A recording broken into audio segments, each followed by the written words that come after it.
Hello, welcome to our webinar. Today's webinar is on what's new with sales taxes across the U.S., state and local taxes, and how they could be affecting remote sales from Canada as well as across the U.S. For those new to Endeavour watching this recording, we're now into our 30th year supporting Microsoft Dynamics, ERP, CRM, and cloud. We have a variety of advisory services, implementation services with our core focus on Dynamics GP and expanded focus for Business Central and Nav, and our CRM team working with Dynamics 365, and our cloud team working with Microsoft Office 365, Microsoft Azure, Power BI, and the rest of the Microsoft Cloud suite of tools. We help our clients with ongoing optimization and support. We're now over 550 clients across Canada and the US, and operating across our offices in Toronto, Halifax, Montreal, London, Edmonton, and Ottawa. Core to our focus on ERP and today's focus on the call, taking Dynamics GP and Business Central and surrounding them with a variety of cloud applications, whether that be payroll applications, Office 365, third-party add-on applications such as Avalara, BI, budgeting, reporting, of course, strong focus on the CRM team and integrating those in with Business Central or Dynamics GP, and options for hosting GP and putting it in the cloud as well. So with that in mind, I'd like to welcome Avalara and Lainey. Lainey, over to you. Great. Thank you so much, Scott. So first of all, thank you for having me. This is a huge thing that's happening in the States. So we wanted to talk about this game changer, the impact of South Dakota versus Wayfair on tax compliance today.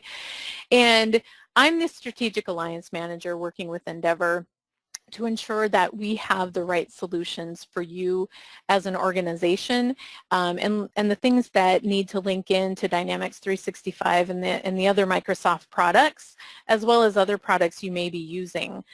So last year's Supreme Court ruling truly was a game changer. It really pushed the subject of sales tax compliance into national awareness. The new laws really do impact practically every company that sells across state lines within the United States.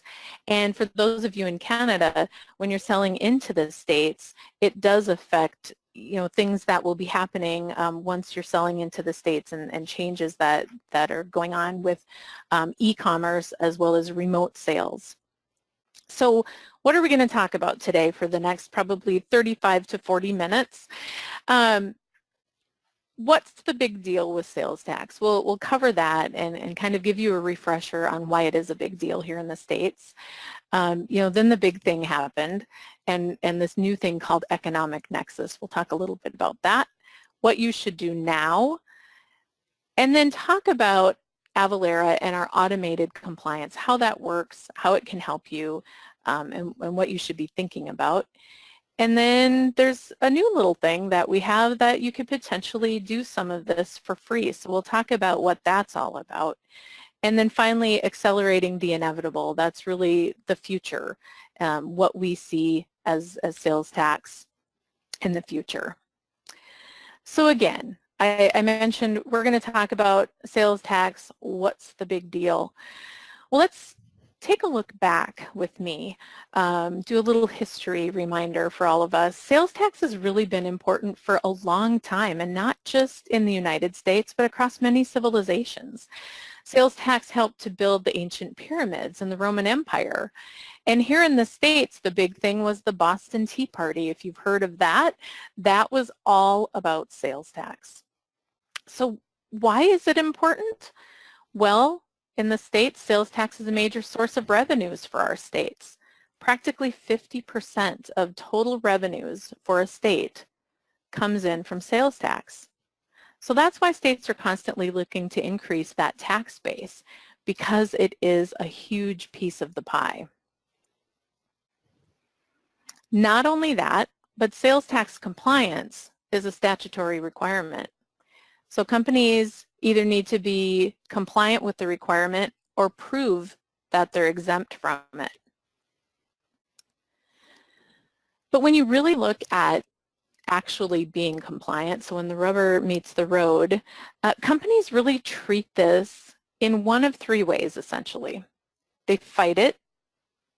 They're good little soldiers, and they're compliant and make sure that everything is 100% proper. Or they take that proverbial ostrich approach and hope that they don't get audited and keep their head in the sand. So why do you think that is? Well, whoops, sales tax is hard. Did you see that slide? I'm going to play that again really quick. Look at all of this. All of these things affect sales tax. So what we're saying is every state has a right to enact tax rules.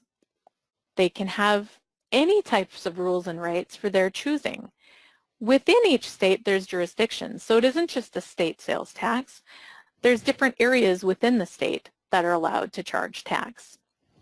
Everything is different, and it's extremely difficult to keep up with.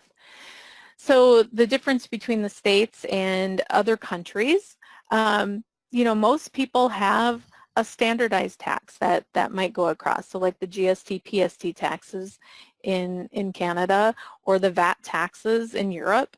It's a pretty standard tax across the entire country. In the States, if you're doing compliance, you need to keep up with over 12,000 taxing jurisdictions and over 350,000 tax rates. That's astronomical. And at any given time, about 20% of them are in flux. They're changing, they're adding, they're doing different things. And then there's taxability. So some products and services are taxable in some states and not in others. The complexity of trying to keep that up manually is absolutely mind-boggling, and I personally wouldn't want to do it either. So there was a study done, not by Avalara, but by Wakefield Research a couple of years back.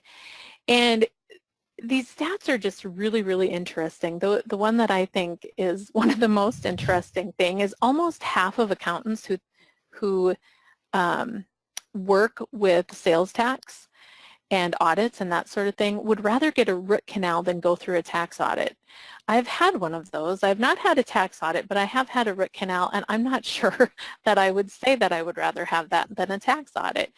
But it's that painful and that irritating and disruptive that they would rather do that than go through an audit. And if you look down in the lower right-hand corner of the screen, almost 70% say that understanding compliance is the most confusing aspect of their job. So it is difficult, and it's tough to keep up with. So a lot of people think of sales tax as strictly rates, but it isn't just the rates that an accountant needs to keep track of. It's that proverbial tip of the iceberg, right? So you get the tax rates right, but what about everything else that's underlying that?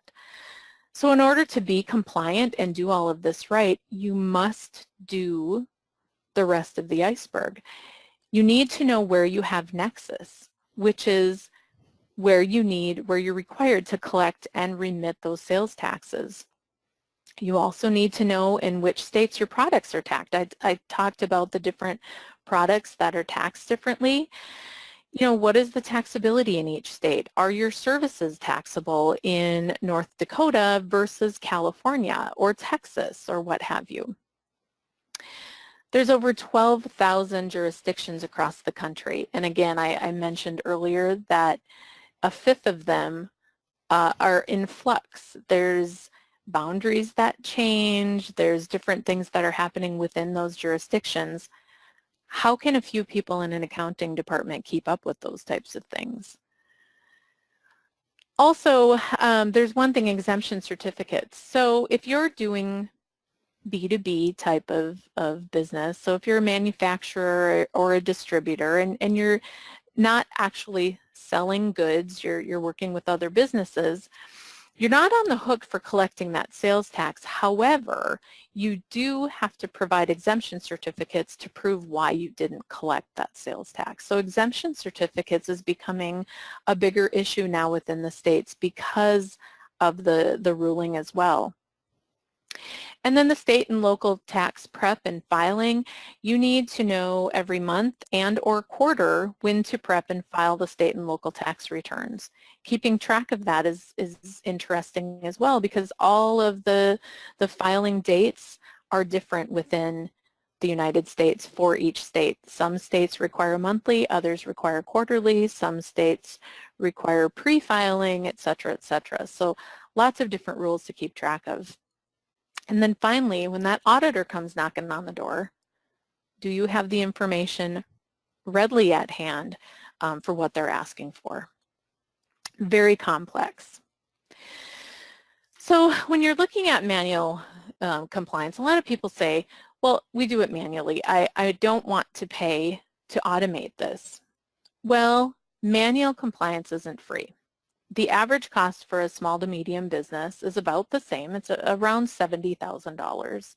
And when you look at a larger corporation, a bigger enterprise, it's almost $400,000 a year to have individuals doing this if you're doing it manually. It's a lot of money for an organization that isn't driving revenue and helping you grow your business. And then the question is, you spend all that money, but what if you get it wrong? There's a lot of risk and human error when it comes to doing a process manually, and if it's sales tax or just about anything else. And the people that are doing this today, 75% of them say, yep, most likely if I get audited, they're going to find a mistake. So when you invest that much money, why do you want to risk 3/4 of the people saying, yeah, I'm probably doing something wrong, but it's close enough. In an audit, close enough doesn't cut it. You'll still incur the fees and penalties and that sort of thing. So speaking of the cost of an audit, how much does an audit actually cost a company? And these are all the things you need to think about when evaluating where you want to go with this. But studies do show that an average cost of an audit, including, the fees and penalties, back taxes owed, interest, all that sort of thing, is a little over $100,000 typically. Over half of companies have given us that information. And they do consider that experience very difficult. And again, here's what are included in some of the fees that you may incur in an audit when they find the issues. But almost half of accountants, 44% of accountants who have been through an audit consider that more difficult than a divorce. Now, I don't know how many of those accountants have been through a divorce. It's an interesting stat there. I've been through a divorce and it's difficult. So again, it's one of those things that it's extremely stressful is what they're saying. They're hoping this doesn't happen. They're hoping they don't find mistakes. They're hoping that it's not going to be extremely expensive to them. And then if it is a productive audit, so auditors like to say if they find lots of fees and back taxes owed, they call it productive, and they will continue to audit you because once you've been audited and they find some things, there will be future audits. So it's no fun. So let's move into something that's a little more interesting after I feel like I've scared everyone. I didn't mean to do that, but it's the stress that accountants go through.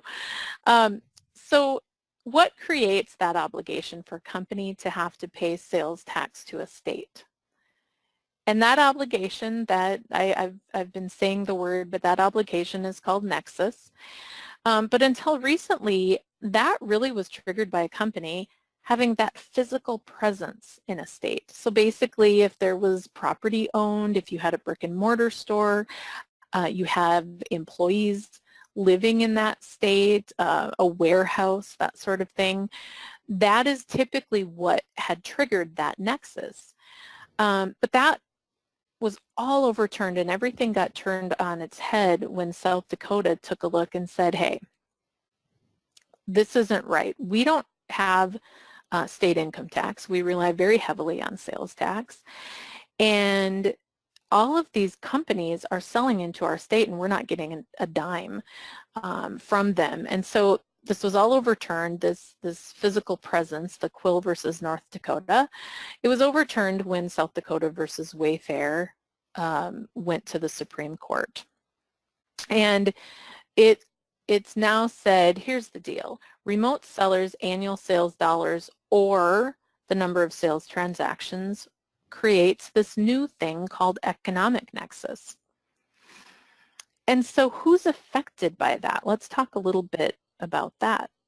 Well, basically all remote sellers, both online and offline, who aren't registered with the state but meet that economic threshold are affected. And that threshold in South Dakota is $100,000 in annual sales or 200 sales transactions. So one thing when this all came out last June, I started thinking about, what about a really small business that is selling, little things, like an Etsy shop, for example. Yes, it can be 200 sales transactions that amount to $50,000 or $25,000, but because it's an or statement, you've triggered that economic nexus, and you are required to register in South Dakota, collect sales tax, and remit that back. So it has changed things tremendously. So it's been a little over a year, and the question then is, what has happened since all of this has gone on? Well, it wasn't just South Dakota that this affected. Many states watched what was going on with this particular ruling, and they've been adopting their own laws. And as you can see, everything on this map in blue are states who have economic nexus laws. Many of them just kind of took a copy of what South Dakota did and said, yes, me too. This is the same threshold. These are the same rules. However, quite a few have not. So we have some who it's only economic. It's $500,000 in transactions, and that's or $500,000 in sales. They don't care if it's one transaction or 5,000 transactions. Some have a $200,000 threshold and a different number of transactions. Each state can be different. And again, it's a mess to try to keep up with these rules and effective dates. And, was something in July of 2018 or was it July of 2019? When is this all happening? But it's happening, and we have a majority of the states that have jumped on that bandwagon. So let's show you an example of the before and after. So prior to the ruling, on the left-hand side, you'll see this is an example of an organization that probably had Nexus in 3 to 4 states.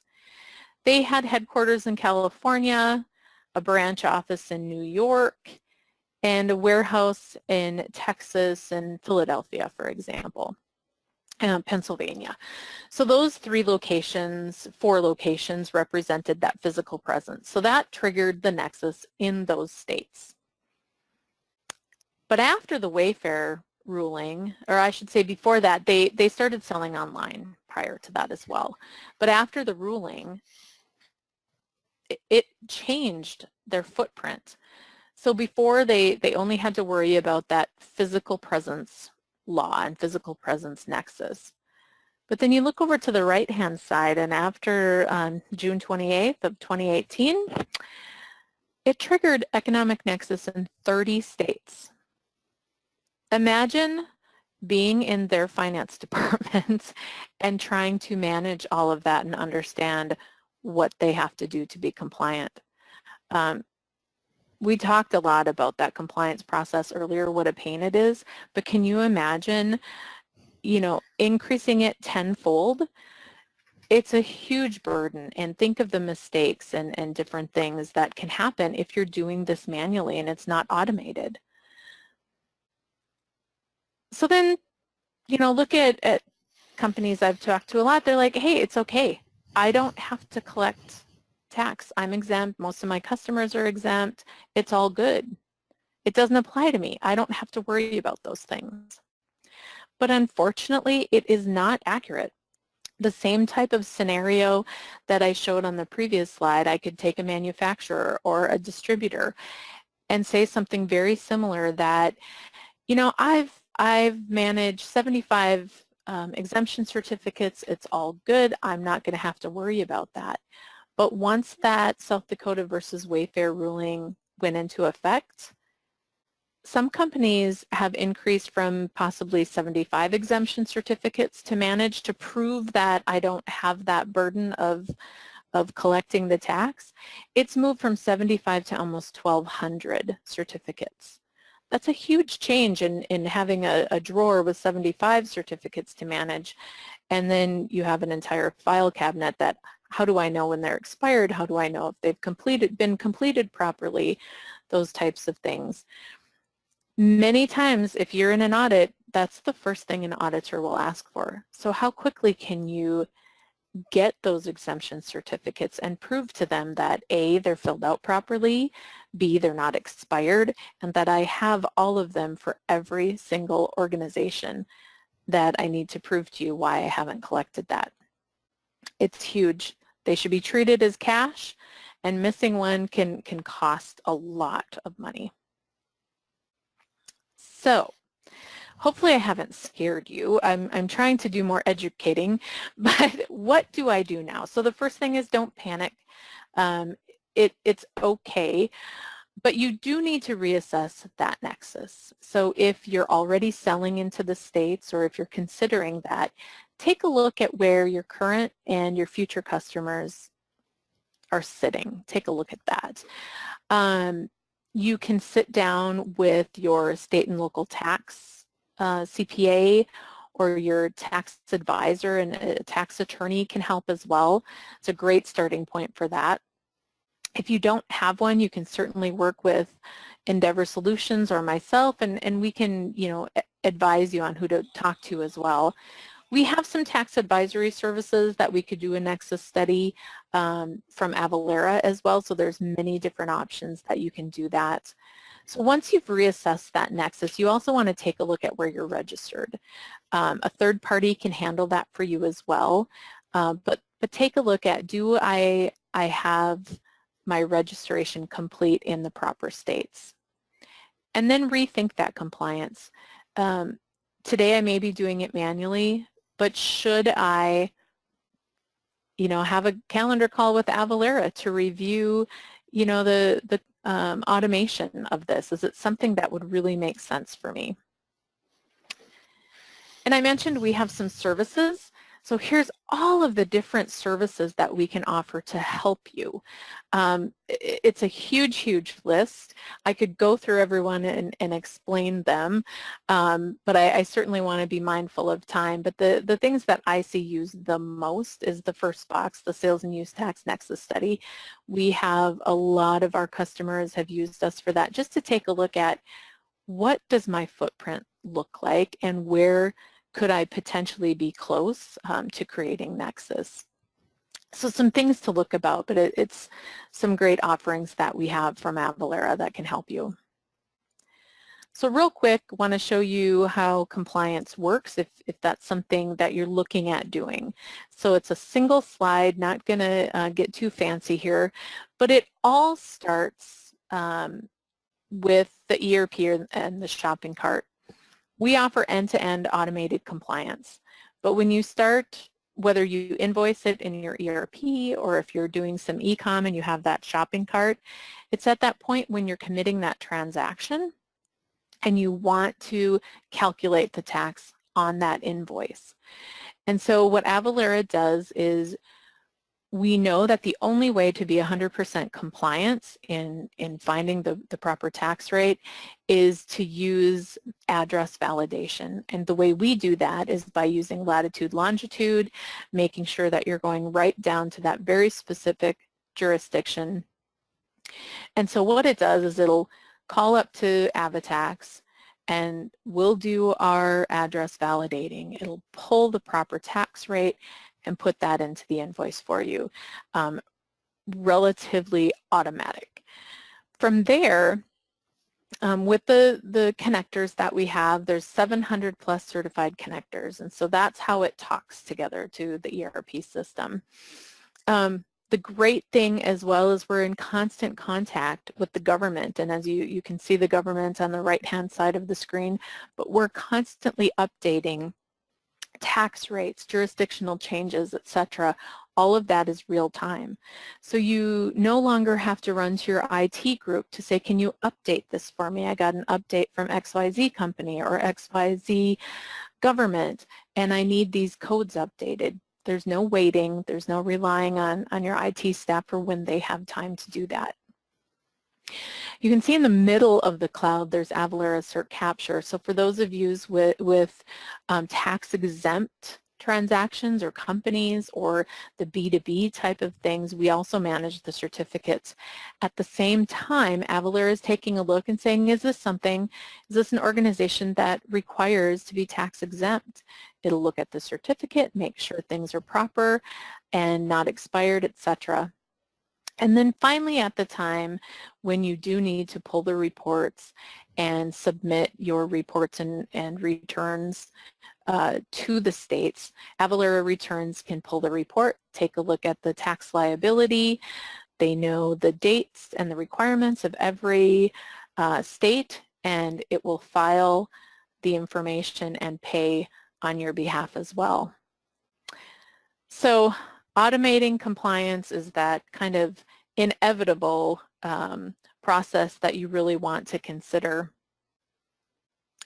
So I gave you a little tickler on how to automate compliance for free. There is a way, and what I mean by free is something that's really actually cool that's happening in the United States. So compliance automation is smart. We talked about that, how it makes things easier, it takes time and efficiencies, it adds time and efficiencies for your organization, but free automation is absolutely brilliant.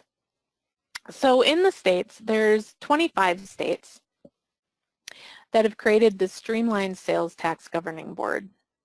Now what this does, and this has actually been around for a long time, people just weren't aware and haven't really talked a lot about it, but it enables participating states to simplify and modernize that tax administration, excuse me. And so what it does is it helps to reduce the cost. And states really are looking at how can we make it easier to do business with us, essentially. So what they want to provide through this governing board is free registrations, free calculations, free prep, and then audit assistance. Kind of crazy, right? It's a little bit unheard of, but it's something that they do want to offer. I apologize, I had to cough there. So Avalara is one of 7 certified service providers within the SST governing board that they've looked at and have approved. These states actually pay us for those services. So if you're a qualifying business, you can actually get this for free. And we can look through and we can help to determine if you qualify for this particular offer. So brilliant, right? I mean, free automation, these guys are great in getting together to do that.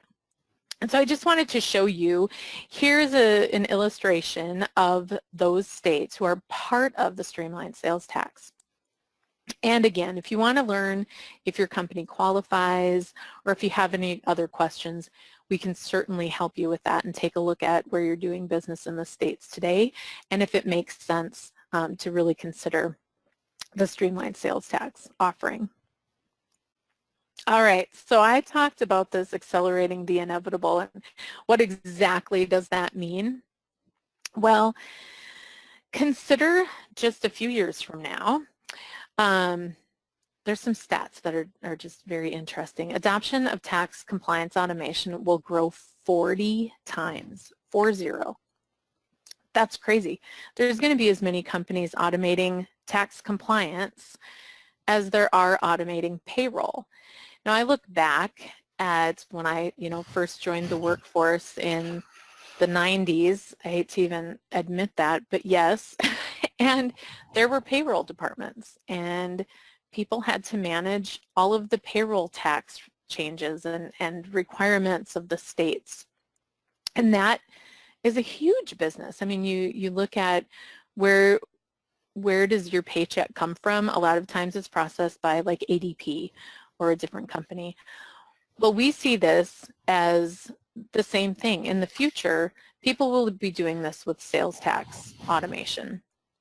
And an interesting stat is that 98% of our customers stay with us for over 10 years. So once you automate that compliance, you don't go back to manual. And it's the same thing as payroll. People automate their payroll services. They don't bring that back in-house. It's a nice thing that you don't have to think about. So again, here's the bottom line, just looking at this. Any effort that you spend on tax compliance is non-revenue generating. It is a no reward but extremely high risk thing to do manually. The Supreme Court ruling with the South Dakota versus Wayfair made that process that was already difficult and confusing even more complicated by changing a whole new nexus and the whole new set of rules for economic nexus. And again, it's increasing that audit risk, and that's where people really get nervous is getting audited.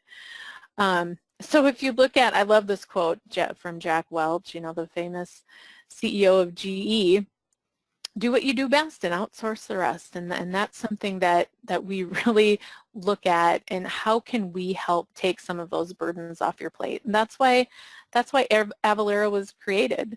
We were founded in 2004 to tackle that problem of sales tax, and sales tax only. That is what we focused on. We started out in 2004, our very first connector was on Dynamics GP. So we've always been a Microsoft shop, always had a huge focus on that, but we have built that out. So now in the 15 years, we have over 25,000 customers on over 700 pre-built integrations. It's just mind-boggling where we've come from that first offering in the GP world. And we've processed billions and billions of dollars of transactions, 18 million certificates managed each year, and the taxes prepared, this is a couple of years old, but almost $30 billion in taxes prepared and remitted a couple of years ago. Those numbers have increased, of course, but I don't have the official numbers from last year, so I need to focus on a couple of years ago. But anyway, the one thing we know, it's tax, and we know how to do that. And finally, I talked about the Dynamics integrations.